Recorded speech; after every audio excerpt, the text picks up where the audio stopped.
c'est ce qu'ont vécu nos ancêtres en tant que traumatisme, mais aussi en tant que belle chose qu'ils ont pu vivre, la vie qu'ils ont pu vivre, et qui se transmet de génération en génération par plusieurs biais. Il y a le biais émotionnel, il y a le biais comportemental et il y a le biais de l'ADN. Et en fait, ça, on ne peut pas le changer. On ne peut pas le changer, par contre, on peut le comprendre et on peut s'en libérer en le comprenant, c'est-à-dire en l'équilibrant du coup. Donc, c'est un peu mal dit, on va dire en français, de dire se libérer de ces mémoires transgénérationnelles, parce qu'en fait, se libérer, c'est pas vraiment se libérer, c'est aller trouver l'équilibre entre ce qu'on acquiert de nos ancêtres et ce que nous, on souhaite en faire aujourd'hui, de façon à laisser la place à l'être qu'on est, de pouvoir s'incarner sans être dicté par un bagage qui est le nôtre.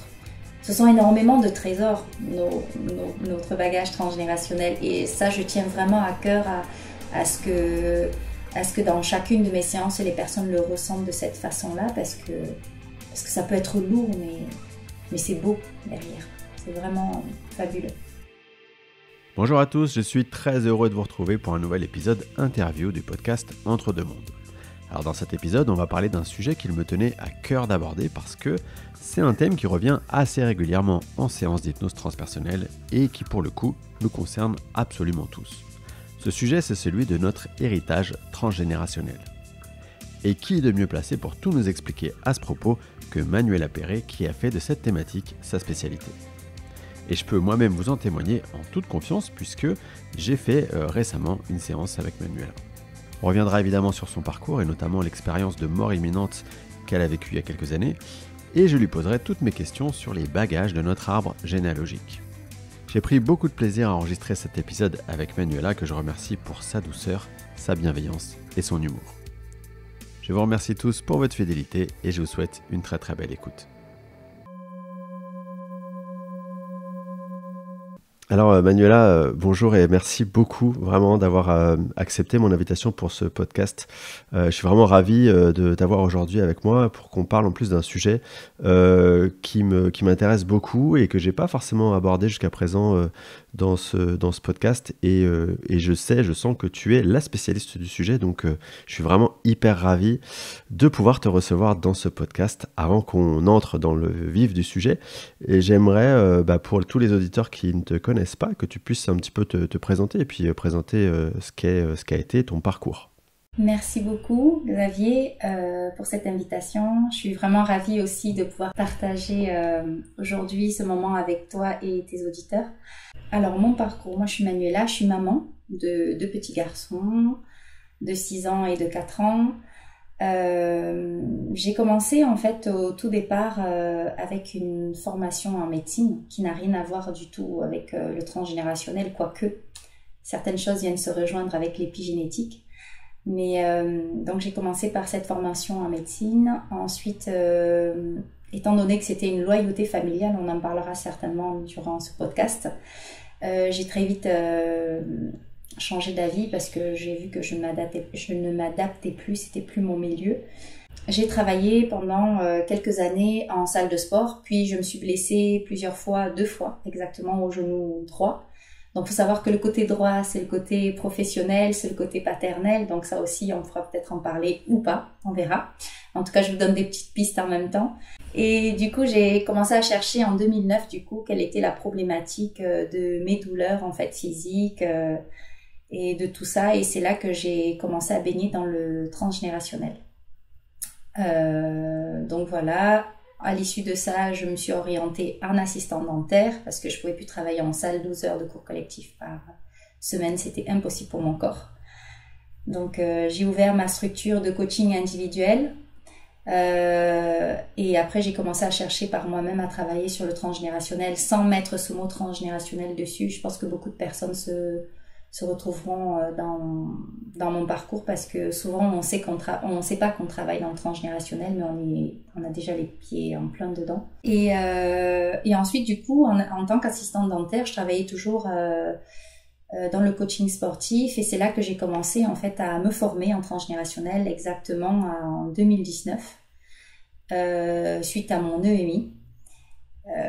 Là les choses ont commencé à être un peu plus Explosive, exactement. C'était vraiment du sérieux et beaucoup de choses se sont passées dans ma vie. Donc, le chaos total pendant un peu plus d'un an.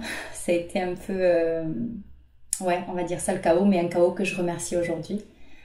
Et donc cette ouverture en fait que j'ai appris que j'avais déjà depuis toute petite, hein, parce que plein de réminiscences mémorielles et beaucoup de choses qui sont ressorties, mais voilà un petit peu mon parcours. Donc donc j'ai été formée en transgénérationnel, en travail transgénérationnel émotionnel et comportemental. Donc c'est vraiment au niveau de l'émotionnel qui est la source de la problématique. Et ensuite on va sur le comportemental. Puis je me suis formée en hypnose régressive, spirituelle, en décodage biologique. Et c'est pas vraiment des formations reconnues, mais c'est plein de choses qui m'ont permis en fait de renforcer mon tronc. Voilà, on va dire ça comme ça. Et d'améliorer ma pratique. Et c'est ce que je fais tous les jours en fait. Je continue. Voilà, j'aime bien me former. Tu parles donc d'une EMI qui a été un peu le déclic, le fameux chaos qui t'a amené à où tu es aujourd'hui. Est-ce que en quelques mots, tu peux nous parler de cette expérience, ce qui s'est passé, comment toi tu l'as vécu et ce que tu en as ressorti? Oui, alors, oui, c'était... Alors, ça s'est passé un jour de septembre. Je me souviens plus exactement le jour, pourtant il était gravé dans ma tête depuis un certain temps, mais il faut savoir qu'il faut comprendre apparemment que certaines dates s'enlèvent quand le travail a été fait. Donc c'était en septembre, j'amenais mon fils chez la nounou. J'étais quand même assez épuisée, on va dire ça comme ça, parce que je vivais dans ma vie personnelle des choses pas très agréables à vivre. Et en fait, c'était lors d'un accident de la voie publique, donc j'avais pas mis ma ceinture de sécurité. Vraiment, c'était à l'arrêt d'un feu. J'ai vu le feu, j'ai freiné. J'ai senti quelqu'un qui me retenait sur mon siège. Vraiment, ça, c'est ce que j'ai vécu. Je sais pas, je savais pas qui à ce moment-là. J'ai senti quelqu'un qui me retenait sur mon siège. Et une fois que j'ai dû taper, je me souviens plus, la tête sur la vitre. Et j'ai pas tapé la tête sur le volant ni rien. Et quand j'ai vu la dame devant, j'ai cartonné, c'est sûr, devant. J'ai vraiment senti le choc. Parce que ma voiture, en plus, elle était vraiment... c'était épave ensuite. La dame, quand elle est sortie, j'ai vu qu'elle allait bien. J'ai dit, ah, c'est super, vous allez bien. Et après, paf, le blackout. Je me souviens plus de ce qui s'est passé. Et à ce moment-là, j'ai été propulsée vers le ciel. Je sais pas, je saurais pas comment le définir. Je voyais plus en fait en face, je voyais de haut. Donc du coup, je voyais tout ce qui se passait de haut en fait. Et j'ai vu cette dame qui a couru un peu partout affolée pour chercher des secours parce que je me voyais tomber en fait. J'ai ouvert la porte et en fait, je suis tombée sur la route de l'autre côté. Donc du coup, les voitures commençaient à passer. Donc je pense que c'était pour sécuriser un peu la route. Et après, j'ai vu les ambulances très vite arriver et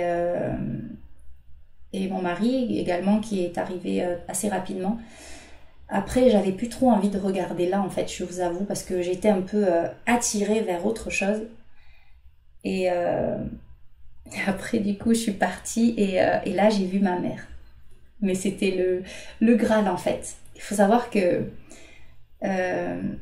j'ai toujours rêvé, quand j'ai perdu ma maman en novembre, le 18 novembre 2000, j'ai toujours rêvé de la voir. Mais j'avais cette peur au fond de moi de vraiment la voir. Je sentais que je la sentais, mais je pouvais pas la voir. Enfin, c'était particulier. Et là, je l'ai vue, c'était comme une maman qui revoit sa fille, comme une fille qui revoit sa maman, en fait. Et c'était beau, c'était bien. Et j'étais vraiment dans une béatitude, dans une émotion. J'ai encore la gorge serrée rien que d'en parler. C'est très émouvant, et j'étais bien, j'étais simplement bien, j'étais remplie d'amour, de gratitude et ce sentiment vraiment est un peu indescriptible par rapport à ce qu'on peut vivre et ressentir ici sur Terre. Il n'y a pas de mots en fait. Submergé d'un amour qui est je saurais pas comment le définir. Et du coup, elle m'a pas vraiment parlé, elle m'a surtout prise dans ses bras. C'était pas vraiment dans ses bras, mais c'était dans son aura. C'était un peu particulier. Et je la suivais. Et elle me montrait de temps en temps le bas. Donc j'entendais, je voyais et j'entendais mon mari qui disait « Manuela, réveille-toi, réveille-toi ». Mais franchement, j'avais pas du tout envie d'y aller, en fait. J'étais bien là où j'étais. Si je pouvais y rester, c'était parfait. Et ensuite, j'ai vu mon trajet en ambulance, vite à l'hôpital, et après les électrochocs au niveau de ma poitrine.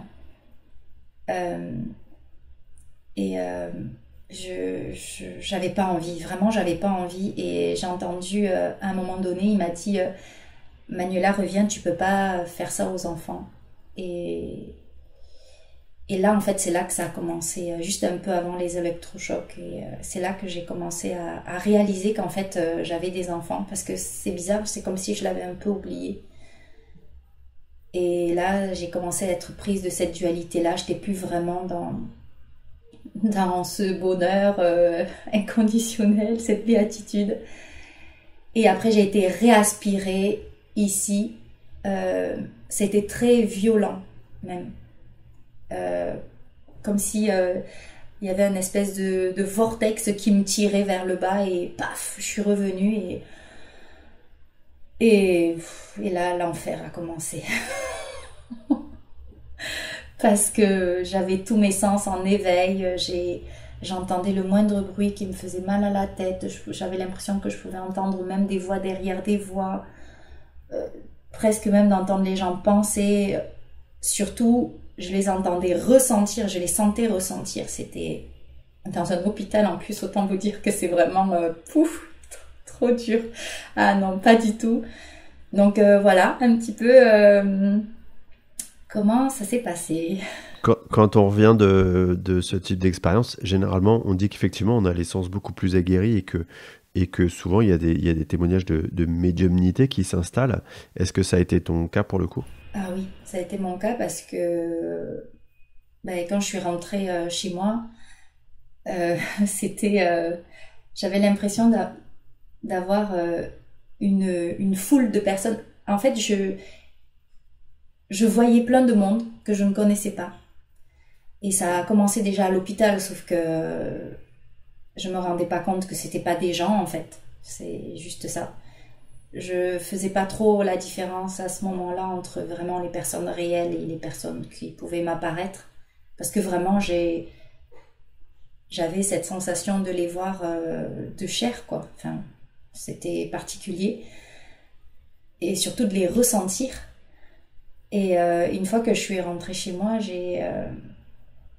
j'ai compris en fait que...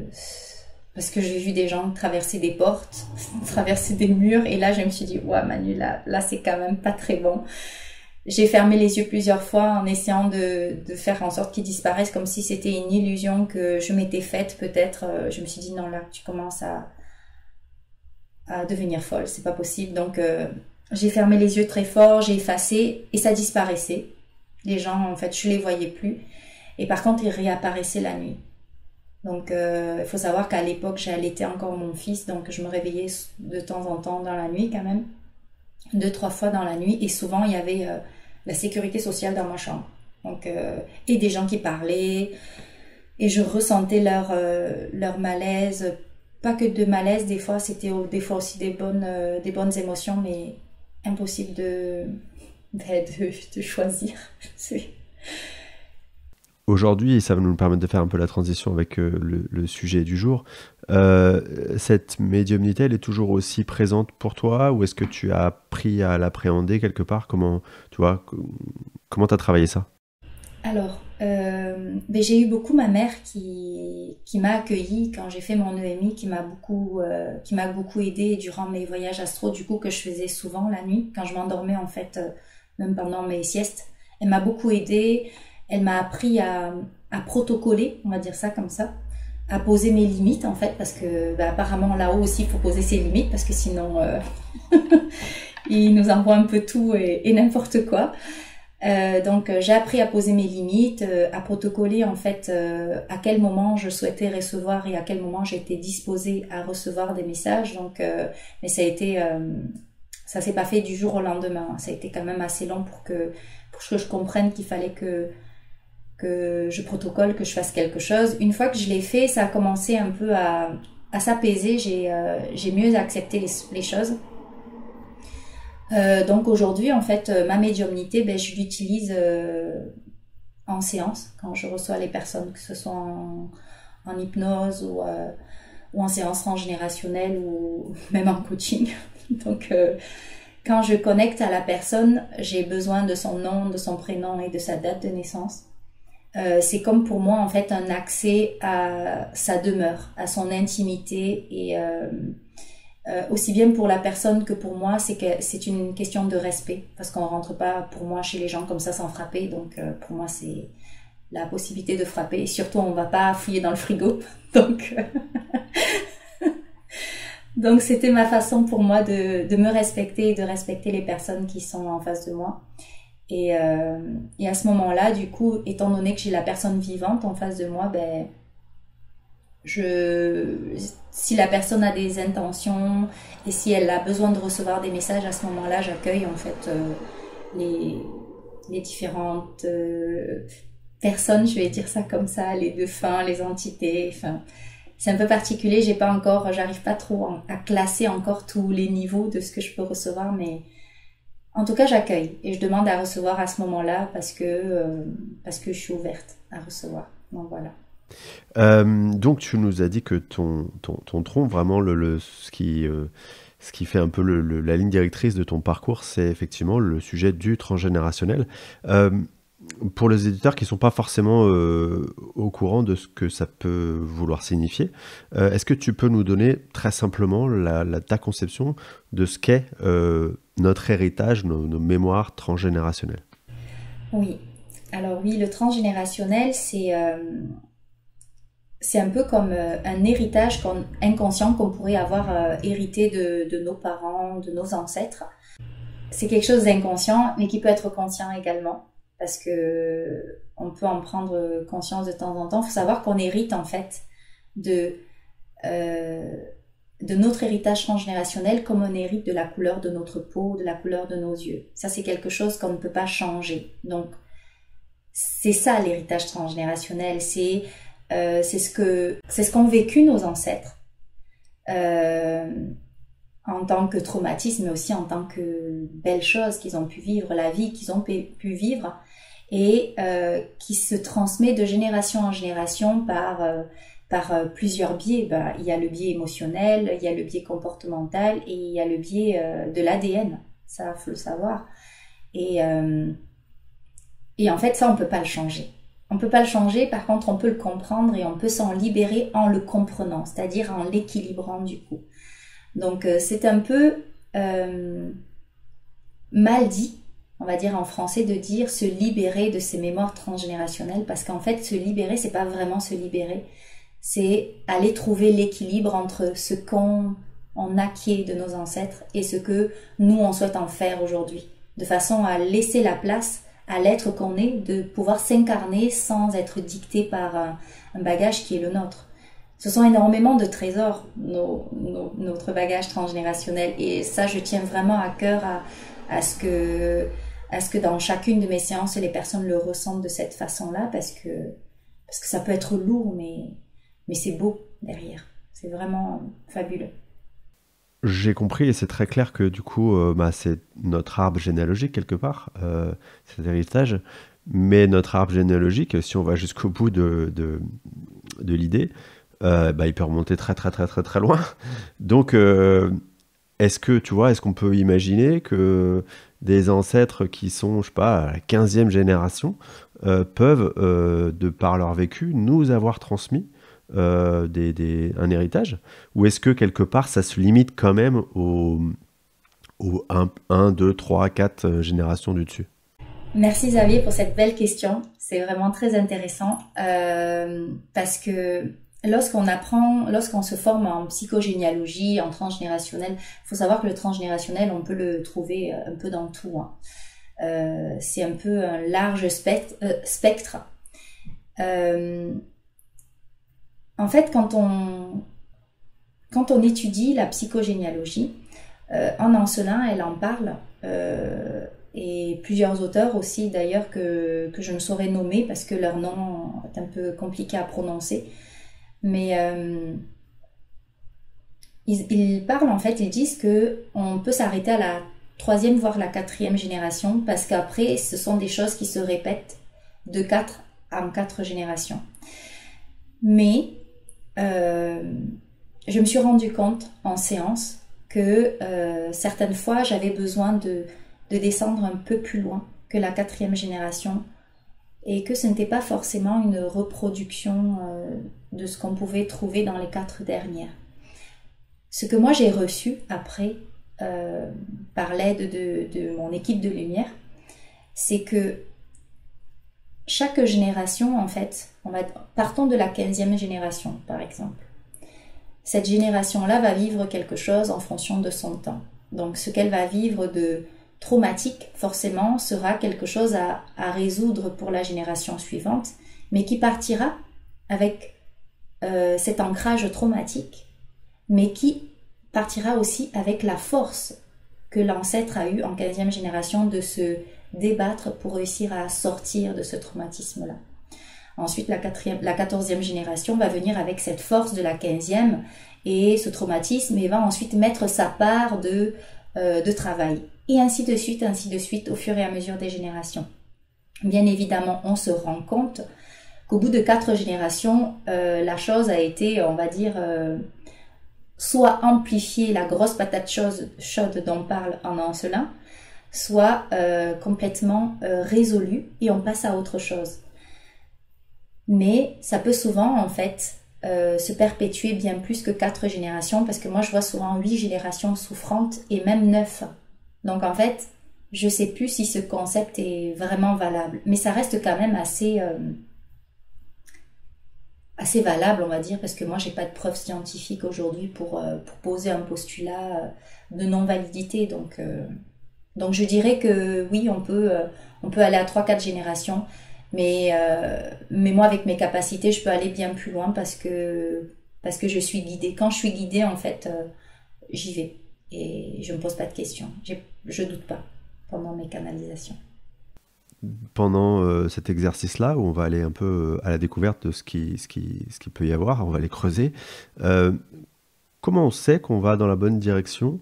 Et tu vois, comment on priorise? Parce que j'imagine qu'il y a du boulot de pas mal de côtés, chez pas mal d'ancêtres.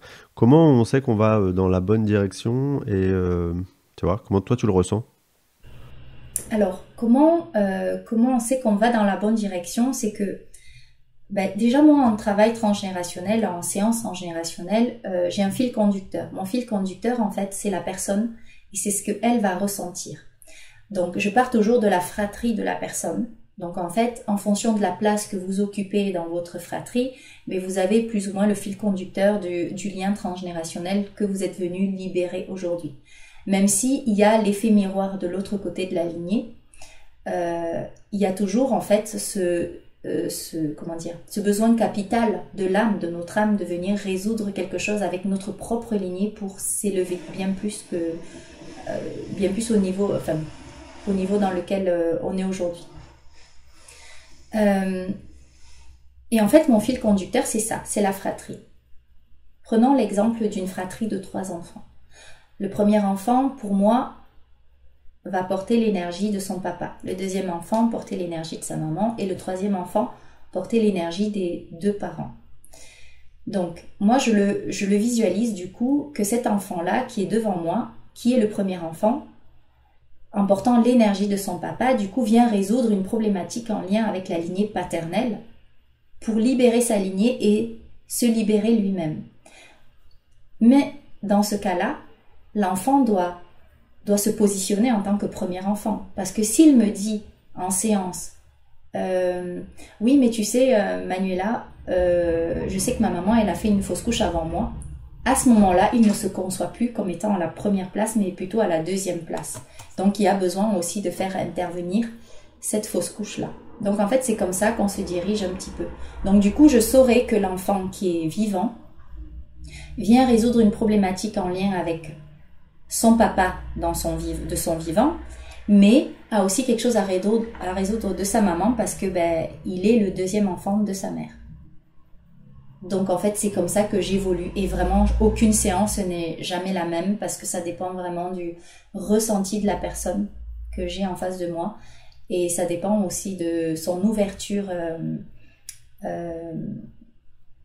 son développement personnel et son ouverture d'esprit à aller chercher parce que plus la personne est ouverte et plus moi là-haut en fait j'ai des aides et je reçois pour cette personne-là. Donc le travail parfois peut être très basique, comme très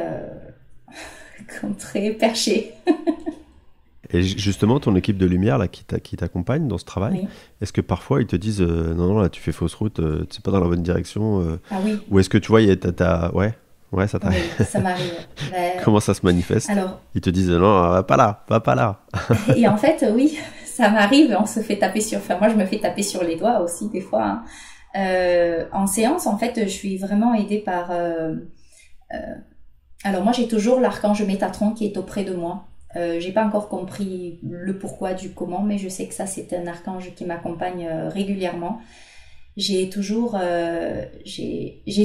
l'archange Métatron, j'ai toujours ma maman auprès de moi.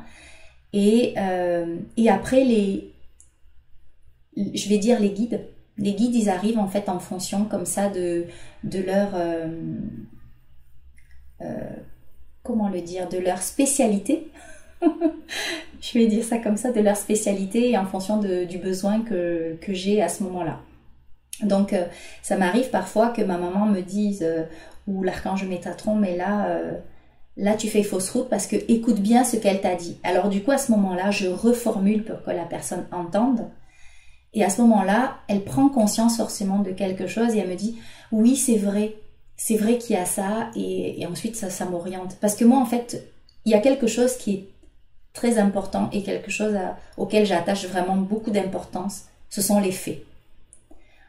Je peux être perché, je peux être tout ce qu'on veut, je peux avoir mon monde là-bas, mes aides, mais je ne nie pas les faits. Donc, quand je n'ai pas de fait avec la personne qui est en face, à ce moment-là, je demande aux équipes de lumière et on essaye ensemble dans la séance d'aller trouver les faits. C'est ça on est dans une incarnation humaine, donc on a besoin de s'incarner, on a besoin de vivre les choses et on vit les choses. Donc si le corps de la personne en face de moi, de la consultante ou du consultant, il n'y a pas de ressenti physique, il n'y a pas de ressenti émotionnel, c'est que je fais fausse route, obligatoirement. Ou parfois, ça m'est arrivé que la personne ne ressente rien, mais que je ne fasse pas fausse route. Et là, c'est un peu difficile pour moi de ne pas douter, mais je sais que quand je reçois, je ne dois pas douter. Donc à ce moment-là, je transmets et c'est peut-être parfois que la personne a son cheminement à faire. Mais en tout cas, je m'arrête beaucoup aux faits et je suis assez cartésienne quand même. Donc, je fais attention. À la fois perché et cartésienne. Voilà, c'est ça. J'ai besoin de preuves. C'est des fins dont on parle dans nos lignées. Ça veut dire que quelque part, mettons qu'ils aient vécu un traumatisme ou un mal-être ou quelque chose qui les a marqués profondément, ça veut dire que dans leur état désincarné, dans l'état dans lequel ils sont actuellement, ils continuent à porter ce mal-être, à porter ce traumatisme. Et ma question, c'est jusqu'à quel point ça entrave quelque part leur évolution d'âme, hein, tu vois, quand il y a ce traumatisme ou ce mal-être qui continue à porter. Alors, pour répondre à ta question, j'ai eu la chance, je vais dire ça comme ça, de suivre une âme qui fait partie de ma propre lignée familiale et qui m'a montré en fait le bagage, le traumatisme qu'elle vivait et qu'elle avait répété durant sa vie et qu'elle porte toujours là-bas en fait tant que la personne en question dans la lignée n'a pas résolu cette problématique-là, ne l'a pas acceptée et ne s'est pas pardonnée, on va dire ça comme ça. Et j'ai eu la chance, mais je la suis toujours en fait, cette âme-là. C'est mon frère, hein. C'est mon frère, c'est un de mes frères donc qui est parti. Et pour ne pas rentrer dans l'intimité, je vais rester un petit peu basique. En fait, mon frère m'a montré du coup que lui portait des traumatismes de son vivant et la façon dont il est décédé, en fait, l'a amené là-bas à avoir un lien. C'était un lien qui était choisi dès le départ de l'incarnation entre son papa et lui, hein. Mais ce lien-là, en fait, est maintenu, même après la mort, et tant que son papa n'a pas résolu quelque chose dans la matière, ben lui, ça l'empêche, en fait, on va dire, de gravir les échelons là-haut. Donc, c'est comme si, en fait, ces deux âmes-là, qui étaient sur deux plans différents, avaient porté en eux, en fait, une évolution similaire. En fait, chacune d'elles évoluait en même temps que l'autre évolue. Et du coup, tant que le bagage transgénérationnel, je vais parler du bagage transgénérationnel parce que je me suis rendu compte que de son papa, ça remonte à bien plus loin, n'est pas résolu, et bien en fait, l'âme du défunt ne peut pas évoluer comme elle le souhaite, et l'âme de la personne vivante dans cette vie-ci ne peut pas évoluer non plus comme elle le souhaite. Et du coup, ça crée quoi? Ça crée un égrégore, en fait, un égrégore de malaise, je ne sais pas si je peux dire ça comme ça, quelque chose qui n'est pas porteur pour la lignée, en fait, et quelque chose qui va se transmettre. De génération en génération, je vais dire ça comme ça. Imaginons que les générations suivantes sont des personnes médiums. Ben, vous imaginez, moi, par exemple, de voir ce gros traumatisme et d'en être, de pas être capable de travailler sur ça parce que c'est pas mon rôle, c'est hyper difficile. Parce que j'ai qu'une envie, c'est de libérer son papa et de libérer mon frère. Et on est impuissant. Oui, c'est très difficile de rester à sa place dans ces cas-là, c'est ça? Oui. Il faut savoir que quand on fait un travail transgénérationnel, hein, en fonction de la nouvelle vibration qu'on va acquérir, bien on va résonner sur, par effet de résonance, on va résonner sur les personnes vivantes, mais aussi sur les personnes défuntes. Mais moi, dans mon travail, en tout cas celui que j'avais effectué ici, j'ai fait ma part, mais je vois quand même que ça a débloqué certaines choses, mais il y a encore d'autres choses à faire. Alors, j'essaie de titiller tant bien que mal la personne vivante ici à aller, mais ça reste pas mon... Ouais, c'est leur libre arbitre. Voilà, c'est ça. Il y a des limites. Tu sais, moi, dans ce podcast, je dis souvent, enfin, c'est en tout cas ce à quoi je crois, que en tant qu'âme, avant de nous incarner, on choisit énormément des paramètres de notre incarnation, des expériences qu'on va vivre, effectivement, ainsi que des bagages qu'on va se mettre sur le dos. Ce qui revient à dire que quand on choisit donc une famille d'incarnation, on choisit tous ces bagages transgénérationnels. La question que je me pose, c'est est-ce qu'on est obligé de tout prendre, ou quelque part, est-ce qu'on va prendre seulement dans le transgénérationnel ce qui rentre en résonance avec ce qu'on doit travailler? Alors, quand on choisit sa lignée familiale, en fait, ce qu'on m'a montré, encore une fois, je m'arrête vraiment à quelque chose que je vis, hein, ce que j'ai vécu moi par rapport à moi-même, en fait, on m'a montré en fait que lorsque les âmes s'incarnaient, elles rentraient un petit peu dans un grand magasin. Et vous savez, quand c'est la période de Noël, on voit des rayons remplis de jouets dans le supermarché, et on va dire, tiens, moi j'aimerais bien ce jouet-là, ah ouais, il est super, on le prend, on le met dans le caddie, tiens, je voudrais celui-là aussi. En fait, il n'y a pas de limite quand on rentre dans ce magasin-là, c'est vraiment aucune limite. Et on va se rendre compte, parce que il y a plusieurs personnes qui font leur shopping, hein, leur shopping émotionnel, comme j'ai dit souvent, qui vont avoir similairement le même jouet, parce qu'il n'y a pas qu'un seul jouet unique. Et du coup, on va pactiser avec ces personnes-là, avec ces âmes-là, en fait, de venir travailler. Tiens, toi, t'as pris une blessure de l'abandon, là, c'est pas mal. Et si tu devenais mon frère et peut-être ma sœur, comme ça, tu vois, et si t'étais ma mère, allez, tiens, on se serre la main, ok, c'est scellé. et on passe à la caisse. Et à la caisse, en fait, on paye tout ce qu'on a mis dans notre caddie et on choisit à ce moment-là, en fait, dans le magasin, nos mémoires, parce que c'est la référence au jouet. On choisit les mémoires qu'on veut, les blessures, je vais dire ça comme ça parce que c'est mieux, c'est beaucoup mieux parce que les mémoires, on peut les transformer. On choisit nos blessures, en fait, et on va choisir aussi les personnes avec qui on va vouloir les vivre. Donc en fait, dans ce même magasin, on choisit notre lignée. Donc en fait, si je reviens à cet exemple-là, j'ai vu que dans le caddie de mon compère, il y avait une super poupée Barbie. Et moi j'ai une super poupée Barbie aussi, lui il a peut-être Ken et moi j'ai Barbie, vous voyez. Donc on va dire, tiens, et si toi tu faisais papa et moi je faisais maman, allez, pour rentrer dans les jeux de petites filles, et bien comme ça on signe ça et on vient jouer ça là-bas. Ok, ça marche, on se serre la main et on passe à la caisse. Et quand je viens dans ma vie à moi, je vais forcément rencontrer un homme qui va venir me faire vivre, en tout cas me révéler mon bagage transgénérationnel. Et là, réellement, c'est un peu ce que je vis, moi. Là, je parle du vécu, là.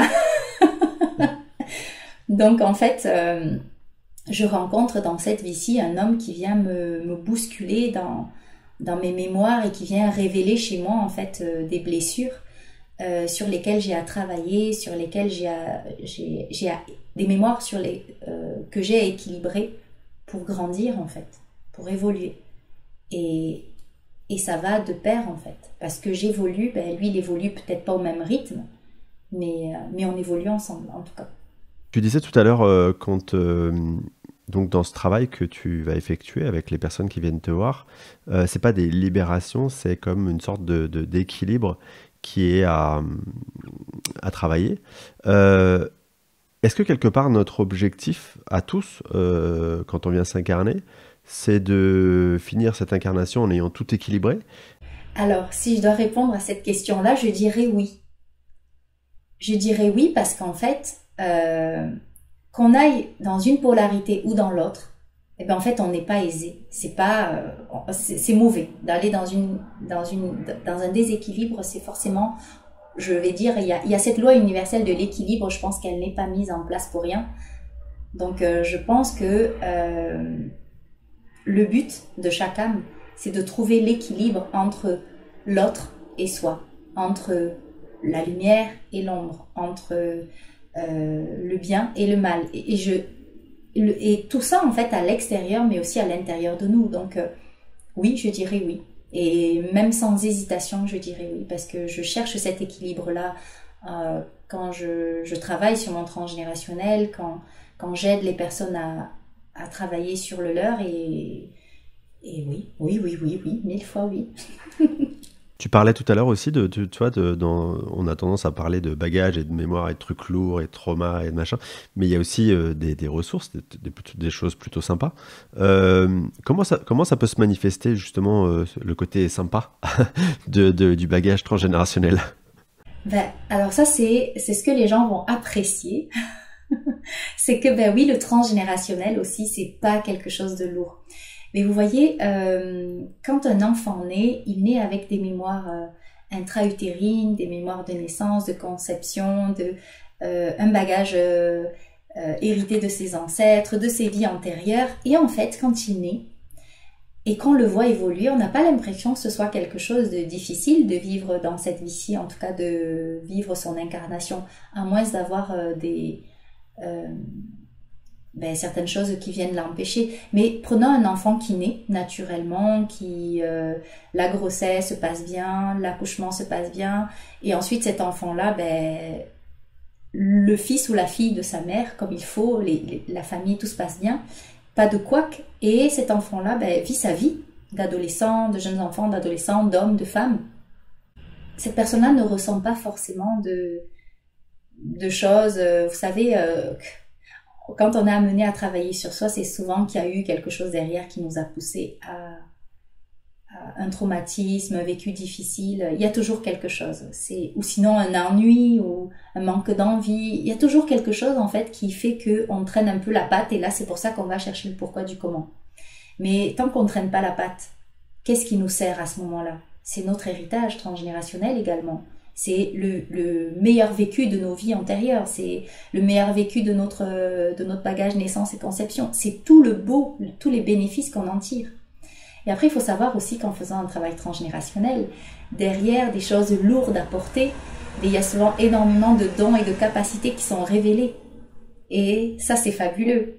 Certaines personnes, après avoir fait leur travail transgénérationnel, ben moi la première, je me suis vue acquérir des capacités, bon, ça revient toujours au côté un peu médiumnique, mais des capacités énergétiques, par exemple. De savoir que je pouvais transmettre, ben, du coup je me suis formée, mais de savoir que je pouvais aider l'autre en fait à s'auto-guérir lui, mais mon Dieu, c'était fabuleux pour moi. Jamais j'aurais... Et quand je voyais ça à l'époque, je me disais, mais Manu, c'est pas possible, tu vas pas poser la main sur quelqu'un, il va guérir, t'es pas Jésus, t'es pas Dieu, donc... Ben oui, heureusement que je suis pas Jésus, que je suis pas Dieu, mais de me dire que je peux aider la personne, elle, à s'auto-guérir et que je peux canaliser ce flux d'énergie que elle peut-être n'arrive pas à canaliser. Mais moi, j'ai trouvé ça extraordinaire. Et on a tous des capacités en nous. Sauf que, ben, il nous faut aller chercher et les découvrir et parfois les travailler. Donc, l'incarnation humaine, elle est délicieuse. C'est toujours une question d'angle de vue, tout ça. Oui.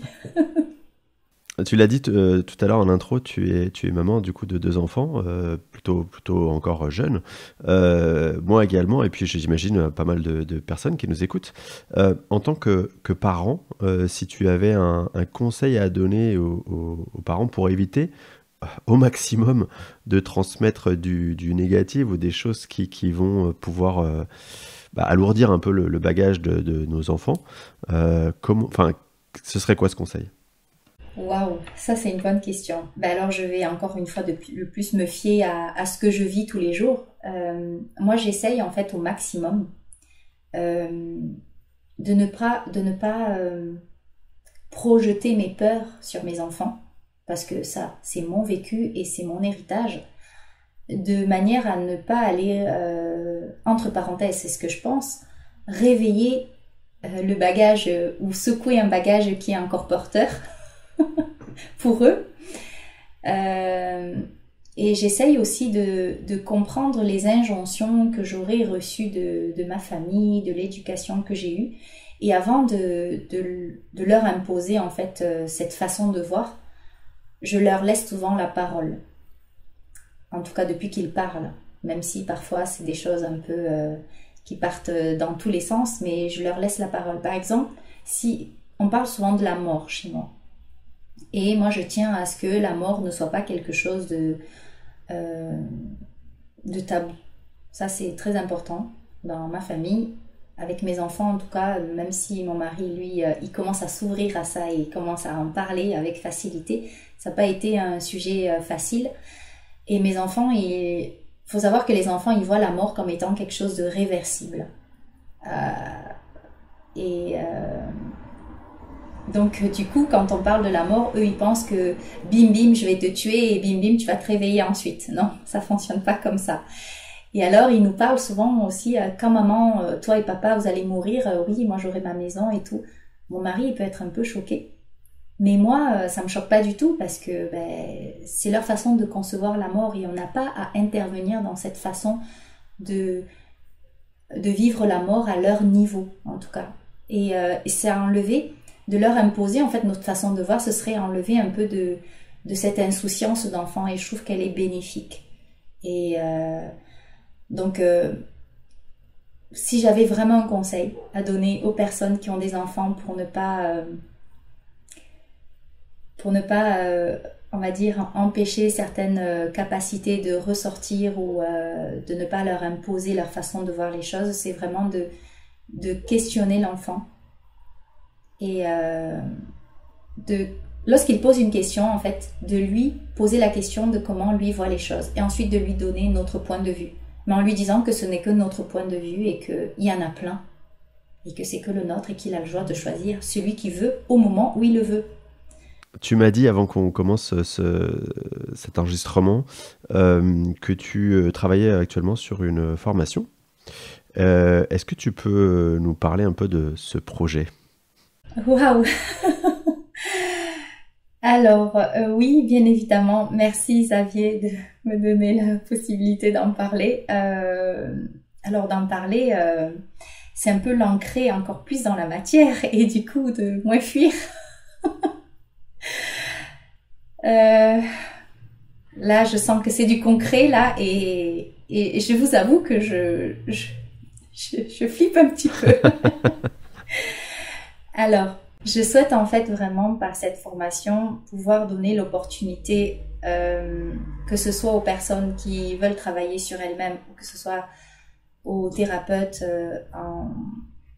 aux praticiens, aux thérapeutes qui veulent se lancer ou ceux qui sont déjà lancés, d'inclure en fait ma façon de travailler. Je dis bien ma façon parce que c'est vraiment un cumul de plein de choses et du vécu dans leur pratique. Et j'ai à cœur d'apporter ces bases en fait constructrices pour eux et pour les personnes qui vont accompagner. Donc ce sera en fait une formation en transgénérationnel, hein, c'est ma spécialité. Un transgénérationnel où je mêlerai un petit peu d'énergétique, un petit peu d'hypnose, un petit peu de décodage biologique. En fait, il y aura un petit peu de plein de choses avec lesquelles je travaille, mais qui seront un résumé de la façon dont j'accompagne. Donc, je vais le proposer sur une année, cette formation-là, parce que il y a besoin d'intégrer les choses par soi-même. Il y a besoin de prendre le temps également, par son propre vécu, de vivre les choses, de les ressentir pour ensuite être vraiment capable d'accompagner. C'est ouvert vraiment à tout le monde. Il n'y a pas que les médiums qui peuvent y accéder, parce qu'on peut croire que ma façon d'accompagner, elle est magique, mais elle est très terre à terre, hein. Il y a des protocoles, il y a bien des choses posées, mais j'accueille et souvent je lâche prise en séance. Et c'est ce qu'on disait, tu vois, Xavier, lorsqu'on a ouvert cette interview, c'est que le lâcher prise, se laisser porter, c'est aussi quelque chose de très important. Ouais, c'est rigolo. Et puis du coup, ça me donne l'occasion de parler un petit peu de mon expérience, puisque j'ai vécu il y a peu de temps avec toi justement une séance. Et en termes de lâcher prise, c'est vrai on est vraiment dedans, puisque je ne savais pas du tout à quoi m'attendre. Et d'ailleurs, j'avais pas forcément d'attente. J'étais assez surpris de là où on a été emmené. Et avec le recul que je peux en avoir depuis qu'on a fait cette séance, je trouve ça hyper juste en fait. Tu vois, comme si finalement la partie consciente de moi-même pourrait s'interroger de ah, bah, tiens, c'est étonnant qu'on ait été travailler ça. Et en fait, avec le recul de tout ce que j'ai pu intégrer depuis, je me dis mais oui, mais c'était évident en fait, c'était ça la priorité, c'était pas forcément celle que j'avais en tête, mais c'était forcément, maintenant ça me paraît évident quoi. C'est important de le souligner, tu vois, Xavier, et c'est pour ça que j'aime bien que les gens testent ma façon de travailler, parce que on ne peut pas vraiment en parler si on l'a pas vraiment testé, si on l'a pas vraiment vécu. Parce que on peut venir en séance avec un objectif précis, l'objectif, la problématique qui résonne pour nous à ce moment-là, à ce moment présent, mais notre âme va toujours nous diriger à la source même de la problématique, qui va toujours un petit peu découler, peut-être qu'il ne nous parlera pas durant la séance, mais qui va toujours emmener à la libération au niveau de cette problématique-là. Et c'est vraiment, et je vois beaucoup de personnes qui consultent pour une problématique physique, émotionnelle parfois, qui traînent des années en années, ou qu'ils ont même repéré dans la lignée familiale. Et ils arrivent avec cette problématique-là, et on part souvent sur un terrain, la personne elle le voit, que c'est dans sa lignée maternelle, elle voit qu'elle répète les mêmes schémas que sa maman, que ça remonte jusqu'à 4 générations, elle est persuadée qu'on va aller du côté de maman, et en fait, on nous oriente tout du côté de papa. Et là, c'est incompréhensible. La personne, elle me dit, mais je vous assure, je ne pensais pas du tout qu'on irait de ce côté-là. Ben oui, mais c'est parfois, en fait, on a besoin. Vous savez, quand on a mal, par exemple, au genou, on va avoir mal au genou et on va pas se rendre compte qu'on a mal au genou parce que on est dans le rythme effréné de notre vie et on va pas faire attention. Et on va compenser. On va avoir mal à la hanche, on va pas trop le ressentir et bim, quand le dos en fait va nous prendre et qu'on va plus pouvoir se relever, c'est là qu'on va faire attention au dos. Ah ouais, là je peux plus me lever, j'ai mal au dos, je suis coincée dans ma douche et j'étais en train de me doucher, rien ne s'est passé. Non, il y a plein de choses qui se sont passées avant. Il y a eu l'émotionnel qu'on n'a pas écouté, il y a eu la douleur du genou, il y a eu certainement eu la hanche, il y a cette compensation physique qui s'est créée. Et là en fait, on ne réagit que quand vraiment on est bloqué, qu'on ne peut plus avancer. Et là le corps il nous dit quoi? Il nous dit d'aller chercher d'abord à la source de la problématique, qui n'est pas la hanche, qui n'est pas le genou, mais qui est l'émotionnel. Où est l'émotionnel qui a engendré cette douleur-là? Et c'est ça, en fait, qu'on va chercher. Comme ça, on va tirer le fil, paf, paf, paf, on va passer partout. C'est à quel moment ça s'est passé? Qu'est-ce que tu as pensé à ce moment-là? Qu'est-ce que tu as vécu? Et c'est des questionnements qui sont vraiment très terre à terre. Mais on a des aides de là-haut. Que ce soit pour moi qui suis ouverte ou que ce soit pour les personnes en face de moi qui ne le sont pas, elles ont les réponses en elles. Et souvent, elles se rendent compte que, moi, je me rends compte qu'elles donnent les réponses aux questions dans leurs questions. Donc, c'est ça qui est fabuleux. Et c'est rigolo parce que pour le coup, tout ce que tu dis, ça résonne énormément avec tout ce qui peut se passer dans mes séances d'hypnose transpersonnelle. C'est exactement ça, c'est-à-dire que parfois on vient avec des objectifs ou des idées de ce qu'on veut travailler et on nous emmène sur totalement autre chose.